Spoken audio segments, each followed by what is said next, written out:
Good morning, everybody. Welcome back to the channel, Oxford Garage. If you haven't visited the channel yet, my name is Philip.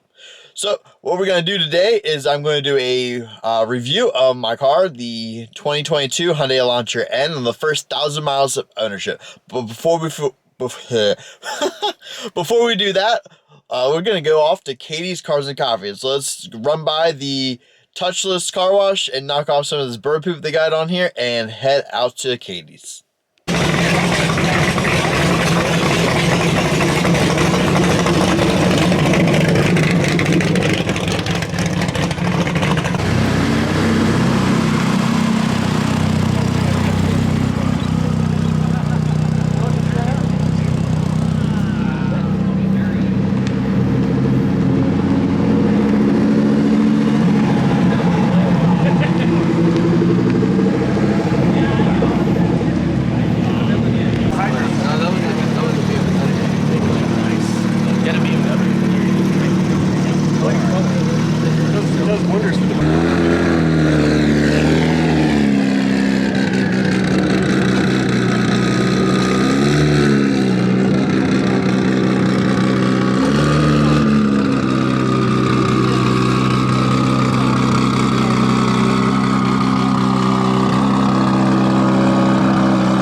What did you guys think of Katie's? I had a great time, got to see some great friends. I even got to sit in the McLaren Artura, thank you to my buddy Andrew. So that being said, let's get on to the review of the first 1,000 miles of ownership of the Elantra N. Alright, so let's go through some pros and cons of the exterior. First, the exterior, the front, I mean, this car just looks awesome. It looks menacing. I just love the looks and the styling of this vehicle. The second thing I love about this vehicle is going to be the 19-inch wheels and tire setup with the Michelin Pilot Sport 4S's. Absolutely crazy, along with the huge front brake calipers on this vehicle. I like the styling of it, I like the red accents, and I love my cyber gray exterior paint color. Coming to the back, also, honestly, I think the rear is honestly my favorite part of this car. I love the big exhaust tips, it sounds great, and it just looks overall great. Spoiler is alright. It's not a con to me, but it definitely could look better in my opinion. So let's go through some cons. One of the very first cons is, if you've noticed on the front of my car, if you've noticed before, is my front emblem is missing at the moment. And that is because I had to put PPF on the front, which is paint protective film, because Hyundais are prone to paint chipping really bad. So that's done. The other thing I don't like about this car is the horridly large emblem on the front and on the back of this car. I wish I could delete the front altogether, or at least make it smaller, but with how they've done this indentation on the front, that is absolutely not possible. So what I'm going to be doing is replacing it with either a carbon fiber or matte black or gloss black emblem. Kind of conflicted in the matter because this whole front end is all matte color, but you have the mirrors and you have all the side trim and you have the shark fin, and you also have the back spoiler, which is gloss black. But you also have, there's just so much accent, so I guess no matter what I choose is going to be the right thing, because it's going to match something. Another thing I do not like is the huge Elantra badge in the back. All the, it says Elantra. That's going to honestly come off here in the next video or two. I'm going to take that off. I just don't like it.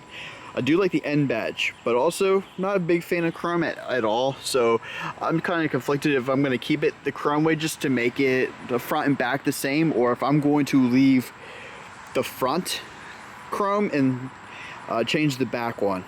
Other option I have is I've seen some color matched emblems of the N, and I could potentially see if I can get this N in cyber gray. So that is to be figured out. Overall though, I love the exterior of this vehicle. On to the interior, pros and cons.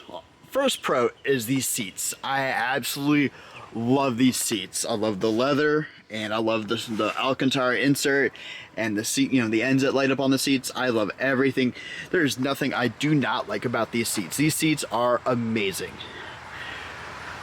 Steering wheel also feels great. The perforated leather right here is everything about it. It's an overall great feel. One con is the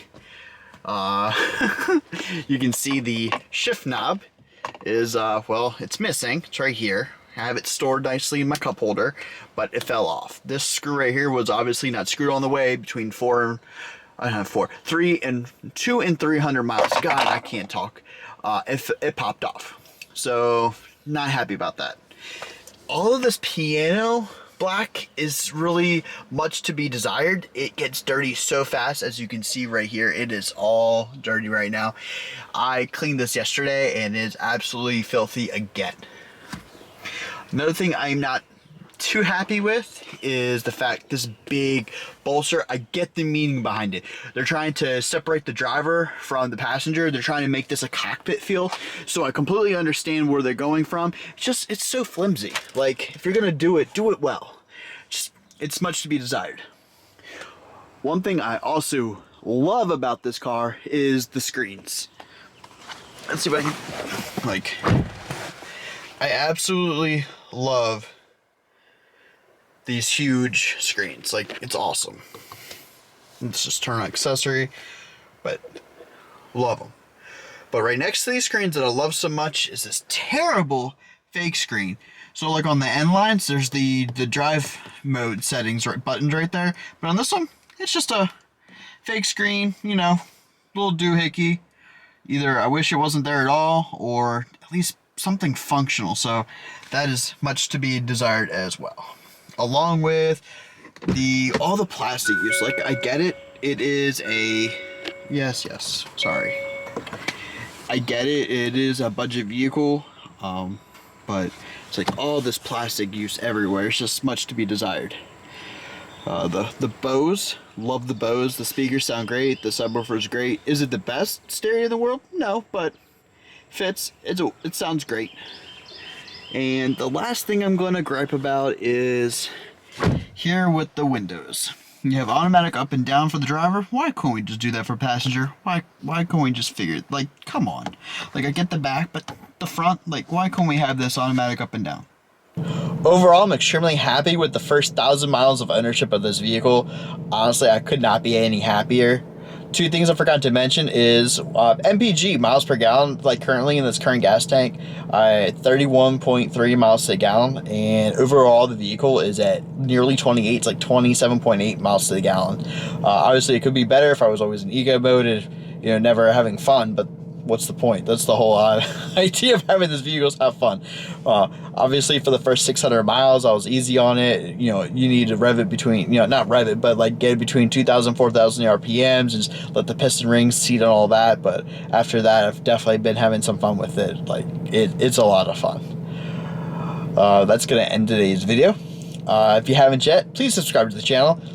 Nearly 93% of you are not subscribed to the channel. So are you guys enjoying the content? Why don't you go smash that subscribe button, hit the notification bell. I'm also doing a giveaway at subscriber number 2,000. I'm going to give away a $200 Amazon gift card when I hit 2,000 subscribers. So if you're not yet, just go smash that subscribe. Go smash subscribe, hit the notification bell, and while you're down there, go smash that like button for me. Alrighty, guys. Until next time, peace out.